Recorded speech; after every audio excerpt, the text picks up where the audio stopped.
যদি রাজশাহীতে থাকো তাহলে এই ভিডিওটি শেষ পর্যন্ত দেখো, কারণ পর্দার ওই চরে রাত নামলে আজও একটা কণ্ঠ শোনা যায়।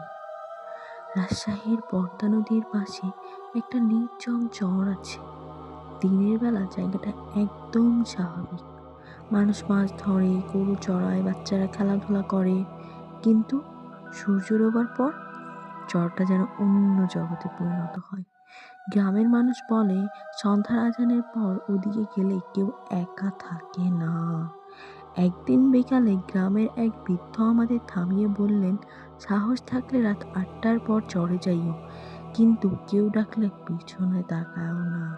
তার চোখের দৃষ্টি তখন অদ্ভুত ভয়ঙ্কর ছিল। আমরা হাসলাম, ভাবলাম এসব কুসংস্কার। সেদিন রাত 8টার দিকে আমরা তিনজন টর্চ হাতে চরের দিকে হাঁটতে শুরু করলাম।